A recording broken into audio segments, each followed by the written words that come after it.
Alright guys, so on this one we are winterizing a Class C motorhome. I have worked on this one before. It's been about a year, and now the season has come to an end. It's time to winterize. So here we go. First thing you want to do, if you have it, locate your water pump for your winterization kit, which is here with the cap on it. I've changed out all this on this one before, so I knew it was here. You want to go ahead and hit your low point drains, and your bypass. So if you have a winterization kit, you want to reverse the levers. Right now, I am dumping the fresh water tank, and I have also, while I was doing that, drew some water out of the system to take the pressure off of this guy, which is a filter. And I'm going to remove the filter, and you can hear the rest of the water out of the fresh water tank is going. There we go. So it's about empty. And then I took off the cap for the hot water side of the low point drain. Now, on a coach like this, or sometimes on a camper, but mostly on motorhomes, if you don't have the low point drains, it uses the outdoor shower, which I have already opened up. So I removed the filter, I took the pressure off, and I have this set up. And then next, I'm emptying the freshwater tank, which is normally under the bed on these. So low point drain will be the shower. You see, this is the lowest point. Then just open up the shower head, and then if you have a standard size water heater, open up some faucets like that one on the hot water side, and then remove the cap so you can empty the water out of this. That helps with the flow after you do that, to let it flow evenly so it can catch air from the top. Open your TMP valve, and then you can go on the inside at that point, because that's like a 10 or 12, that looks like a 12 gallon water heater. And you want to find the rear of the water heater, which is back here on this one, and you need to use the bypass. So you're going to reverse everything.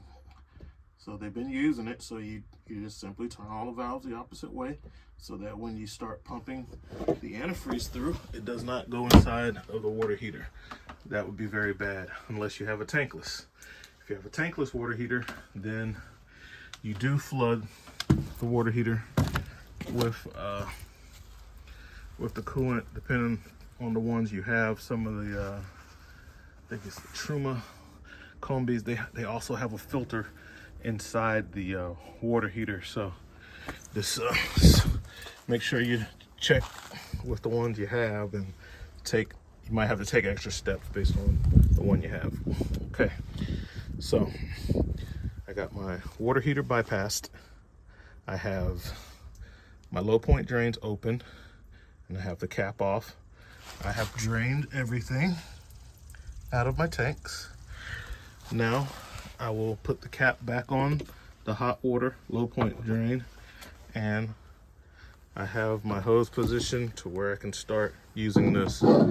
Now I will have to close off the low point drain on the other side, which is the shower, or all of my stuff will just go directly out there. First, I want to get the system pressurized, and then after the pipes are flooded, you'll see what we do next. Instead of me talking about it, we're just going to do it. All right, so let me get that cap back on there and go close, turn the shower back off on the outside, and get this thing set up. Just gonna remove this cap.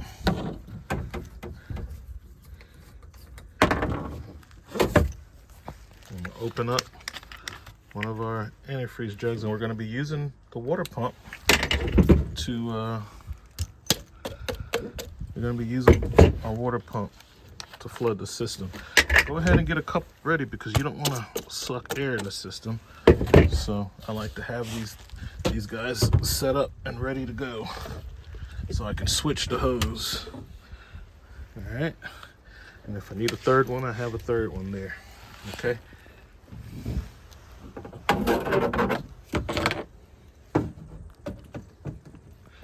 Just gonna put the hose down in here. We get to the bottom. You see it on the jug, and I will cap off our line and get back ready. I'll be back. Okay, so before I turn on the water pump, it's very important to remove the filter. That gets antifreeze in it. It's no good. I need to make sure all the faucets are off, and I will turn them on one at a time. Okay.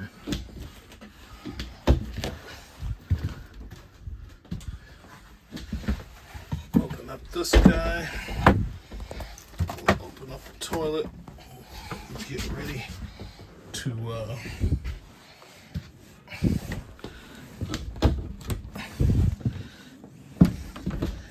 this out of the way because we're gonna have to run pink, run all of these things to pink. Okay, so you're gonna just come to your water pump and turn it on,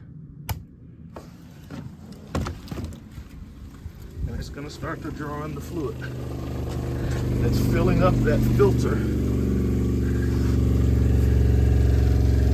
I don't see anything coming out anywhere, so I gotta be quick and ready to switch this over. Okay, so it has already stopped. All right, so what I like to do to keep my prime on the pump, since it took out so much, I'll switch it to the other jug, and as this one gets empty, I'll fill this one with that one, but I want to start off with a full one as I start to go through and open all the faucets, because it's right now it's about halfway, but I want to start off with a full one. All right, so I'm just gonna switch it over, and sometimes I even just have a funnel stick in there, and as I do this, I continue to fill it with the other one. So I'm just going to quickly swap it over. Don't want it to lose the prime. And so I got it swapped over. And yeah, it took about half of it to fill that up, which is why you don't want the filter in there. And now I simply,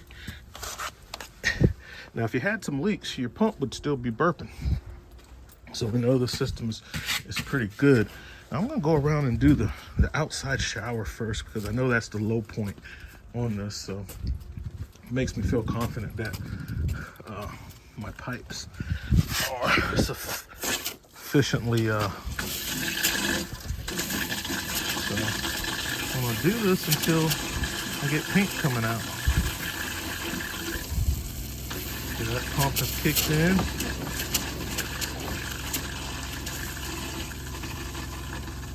Okay, and now I have pink coming out. Now I gotta go check on my level, because that took a bit. Okay, my level is still good. So now I want to do the cold water side. That was the hot water side. And I just want to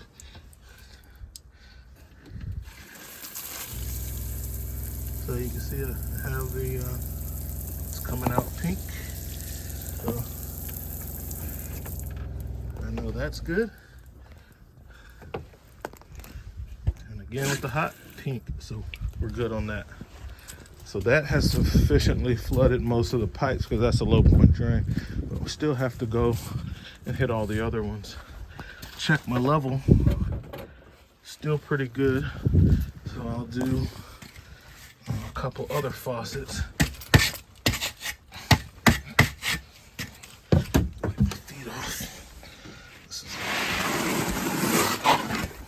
shake the mat off. Camper clean. And basically we're gonna go to every fixture and do hot side, cold side. Okay, pink. Pink.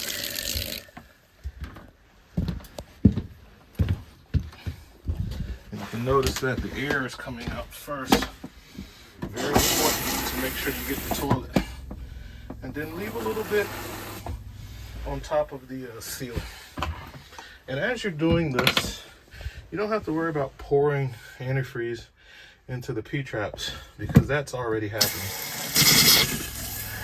Pink. Pink. Now we need to go check our levels. So the last one I have is the shower, but make sure my jug is still good.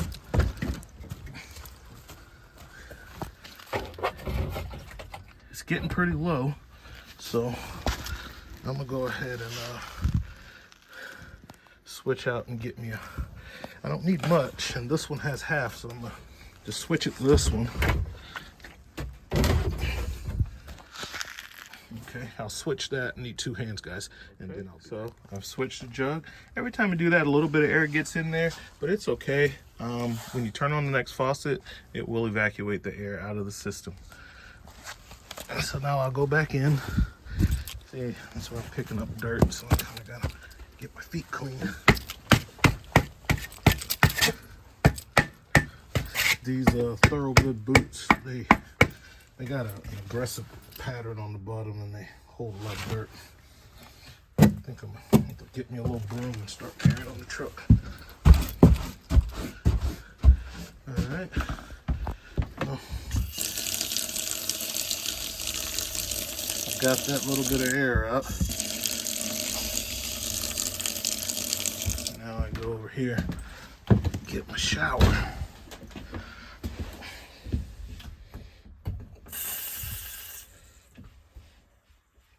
Okay, so the shower head is probably off. Yep.